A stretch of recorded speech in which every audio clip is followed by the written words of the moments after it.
Okay, hello everyone.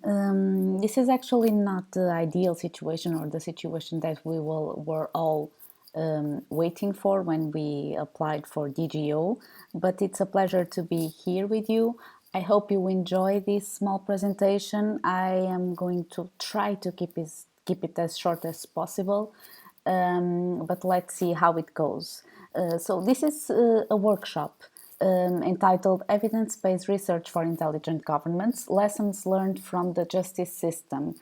I was hoping that we could have more interaction between the participants in the workshop, but I will try to do my best and leave some questions and hints for discussion and for further reflection. And we can always continue this conversation by email or in another way that we see it suitable for this situation. Either way, I will proceed with the presentation of this workshop, which is based actually on a project that we conducted at UNU-EGOV, the operating unit on policy-driven electronic governance, from the United Nations University in Guimarães, Portugal. And this is co-authored by myself, Mariana Lameiras, Soumaya Dhaou and Delfina Soares.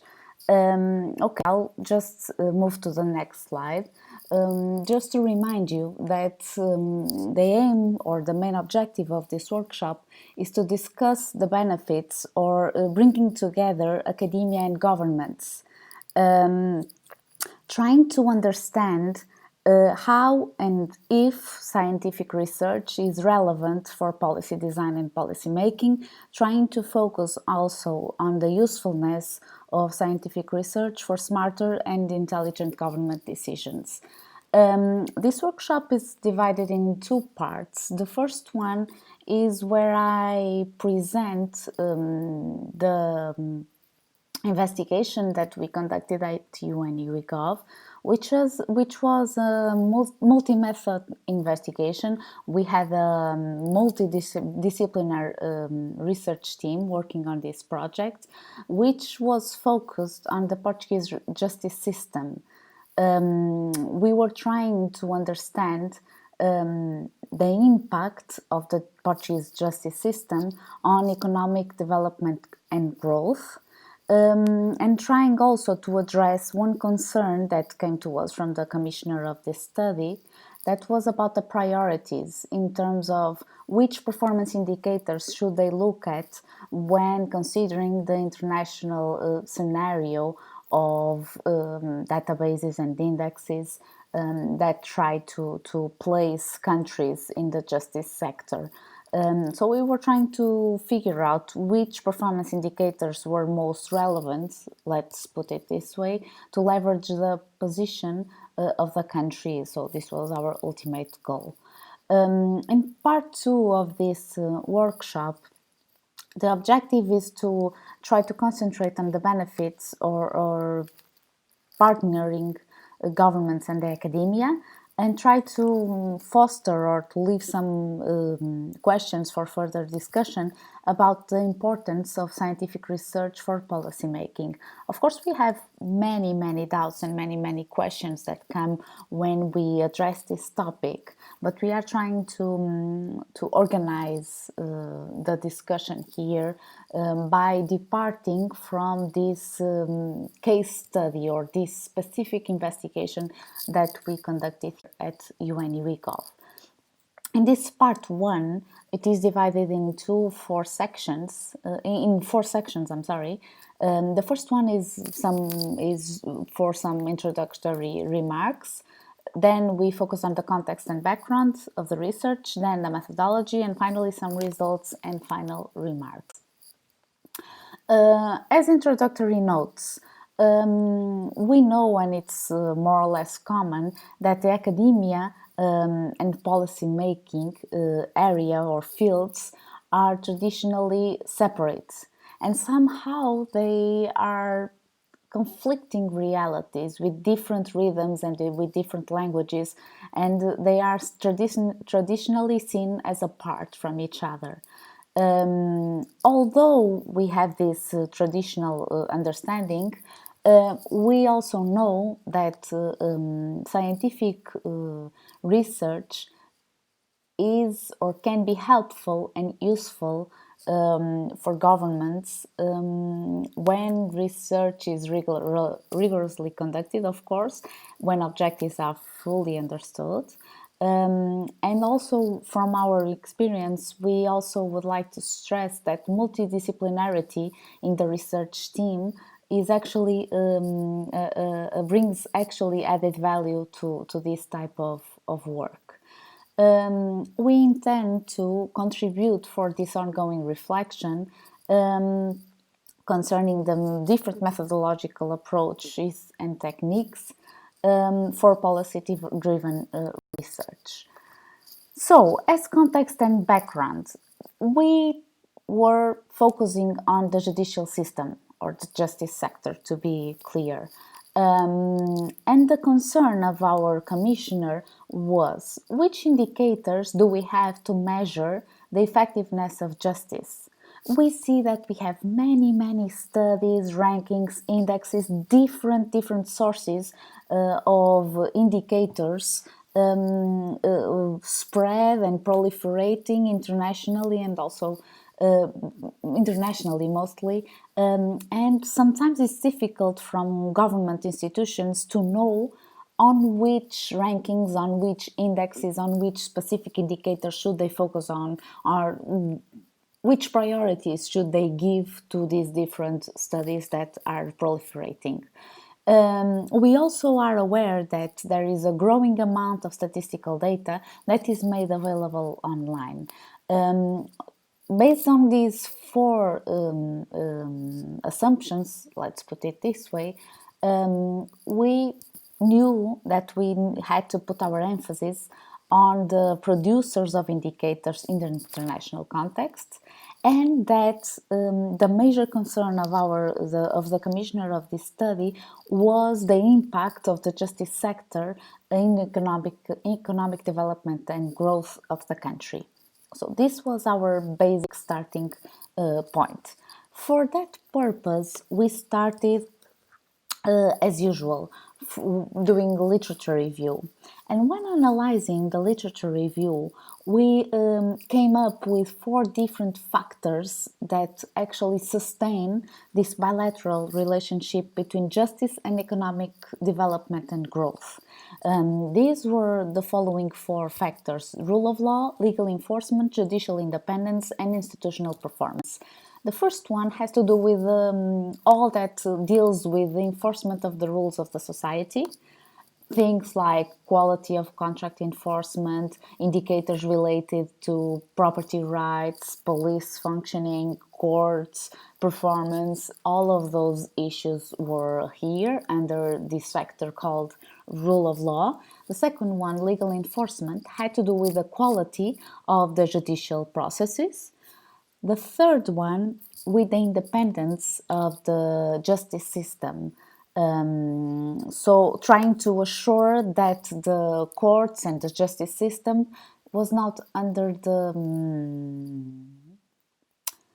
the rules, if I can say that, of the government or of any other power, institutionalized power. The fourth factor that we found in the literature review was institutional performance. Okay, everything dealing with laws, individual rights, regulations, quality government services, it actually embraces several other issues that we can think of. These four factors were actually very relevant for us as a starting point for the work that we conducted. As such, in terms of methodology, we did a three-step approach.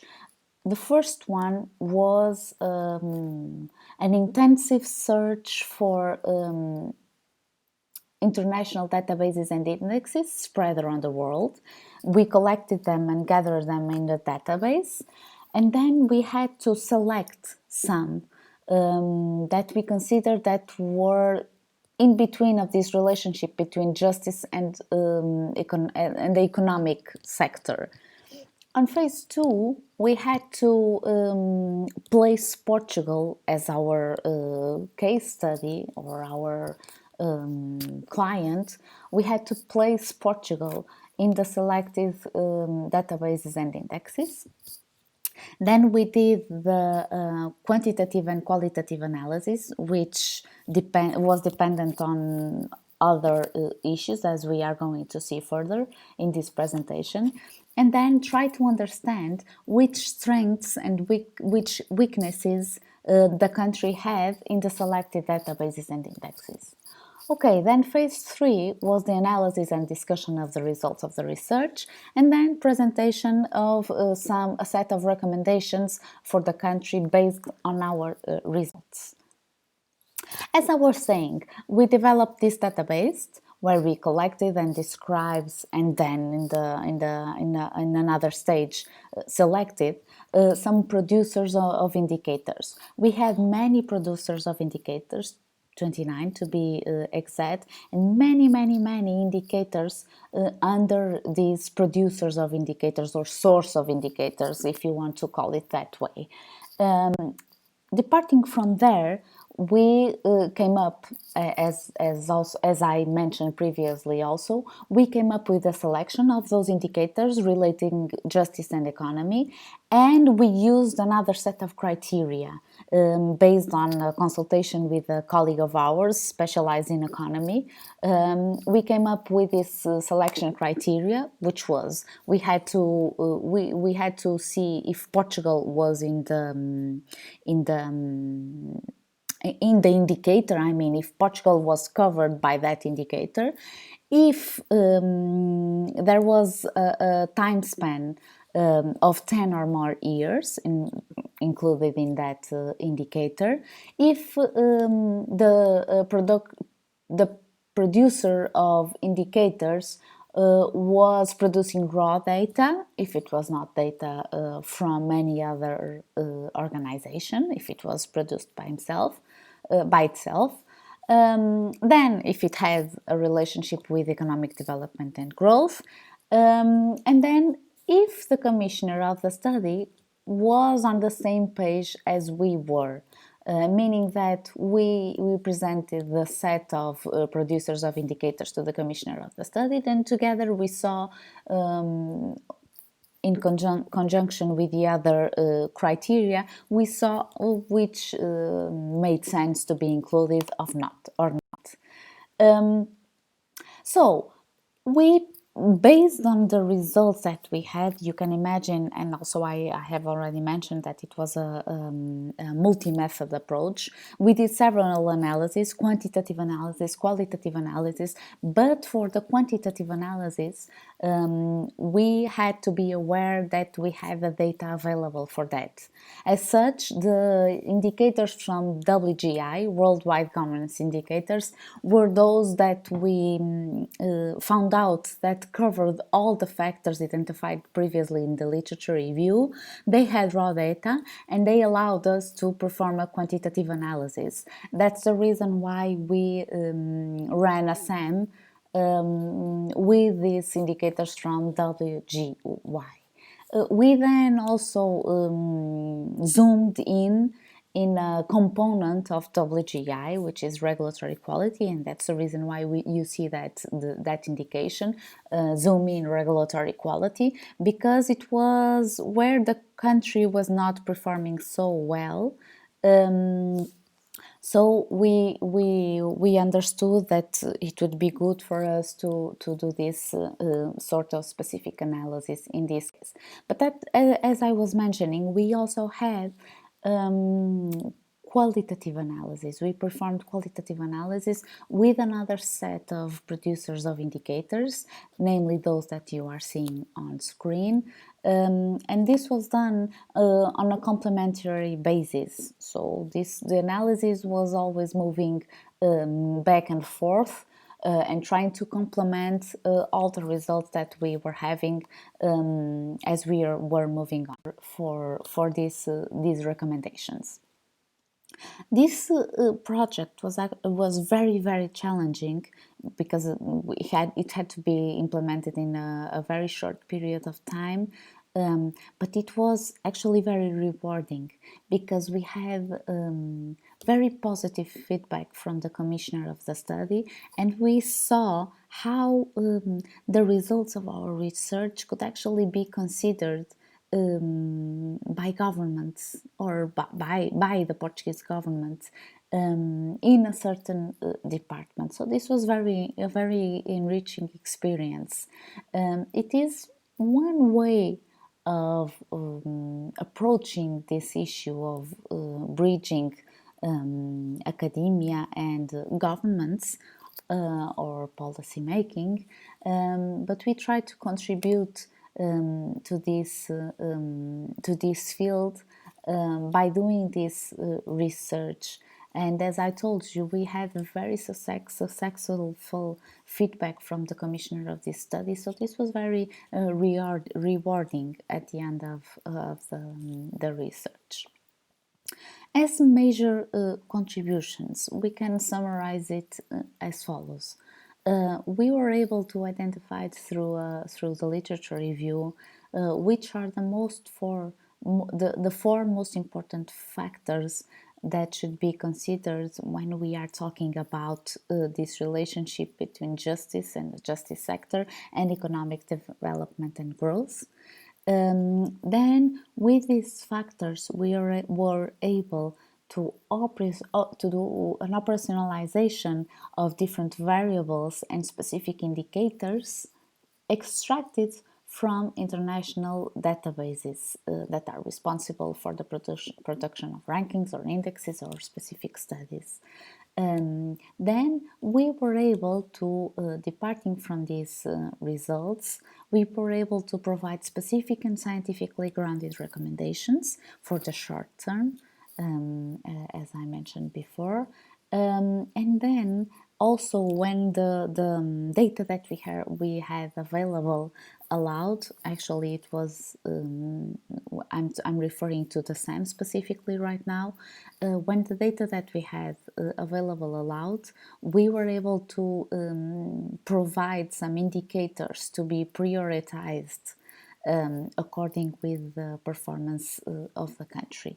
Both qualitatively and quantitatively, we were able to provide specific guidelines, specific indications to the country when it comes to leveraging the position of the country in the international scenario and taking advantage of it with the available resources. So, for right now, we are entering in the second part of this workshop. I was thinking that the best way to do it is to give room for some questions, doubts, or comments in a second moment, and leave the first moment for some sort of discussion, trying to leave some hints for this discussion. Well, one question that is also that we are always or constantly facing is this one. What is the relevance of policy-driven research? Well, from our experience, we would like to highlight that the most striking thing is that this way we can observe the impact of our research in concrete actions, like seeing the research in action and moving actually. Trying to contribute for the development of a country or a specific department or a specific sector, depending on the objectives of the research, and also bringing back to the community the results of what we do, and with actual consequences for people's daily lives. And this idea of bringing back to the community the results of the research is something difficult to do, not so comfortable if we consider that the most usual practice is to leave research inside drawers or stuck inside papers that no one reads, or at least only our communities and other researchers like us do. But to make things matter, and to do things that matter and that are not inside those drawers, is actually quite rewarding, challenging also, but very, very rewarding. And this is what I am trying to say with this expression of giving the results back to the community. We actually need to constantly prove the added value of scientific research for policy modeling or policy making. We know that these are traditionally separate realities, so this is why in the first place we need to be constantly proving that we bring added value.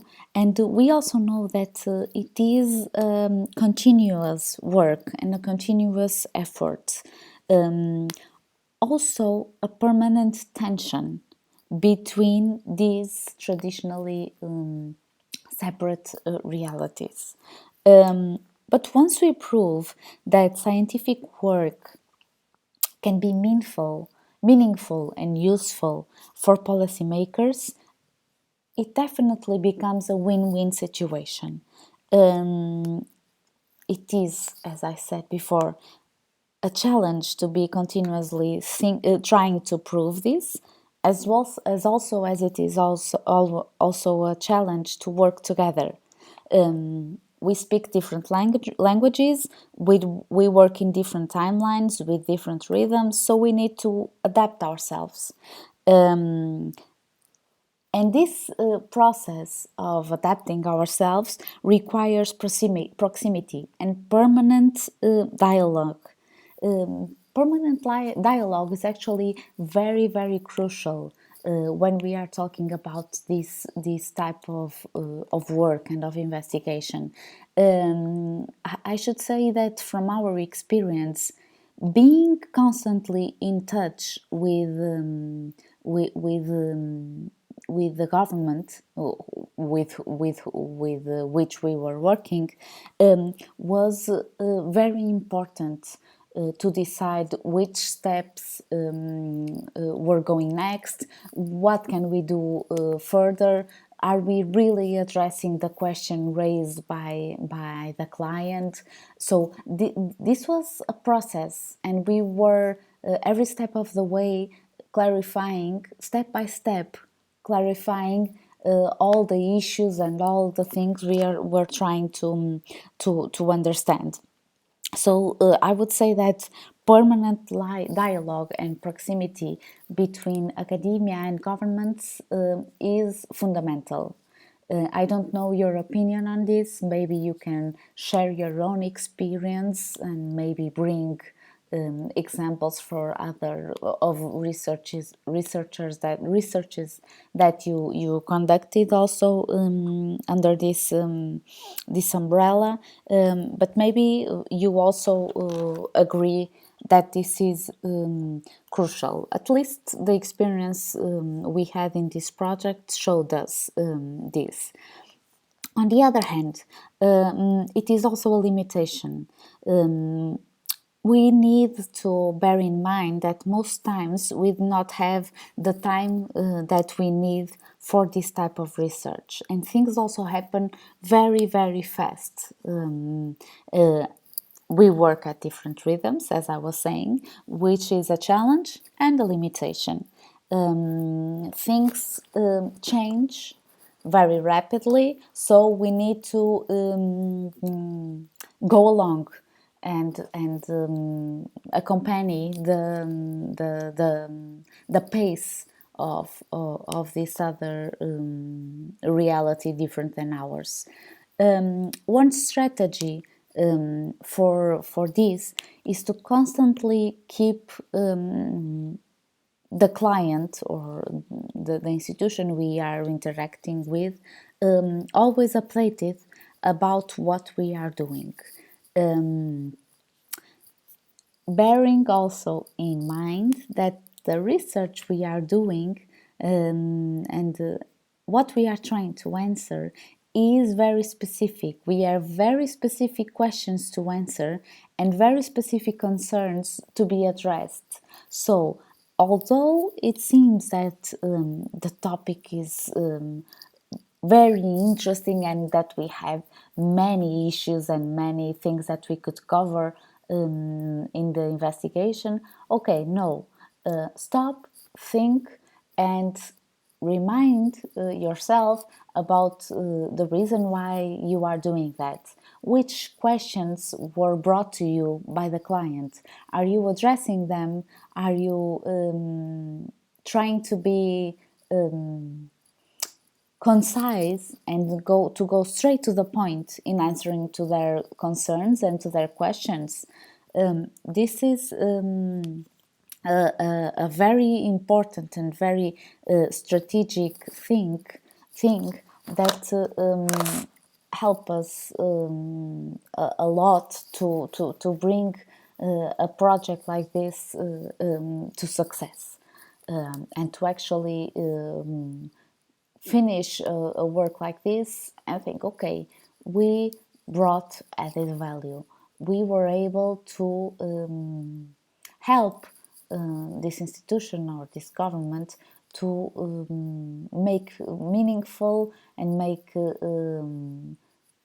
scientific based decisions which will have an impact in people's lives and in the performance of the country within a specific sector. We have obviously many other questions that we could address, but I think at this stage and under the circumstances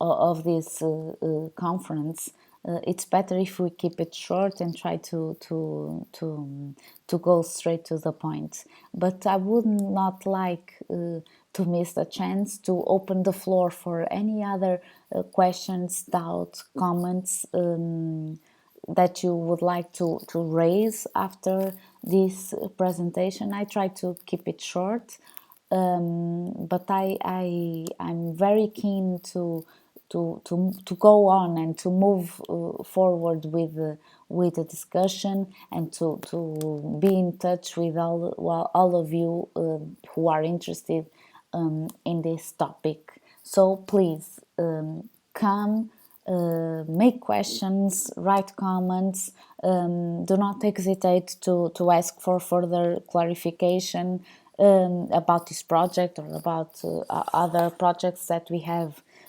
under this umbrella. But mostly the most important message is that it's very challenging to conduct policy-driven research. I think we all agree on this.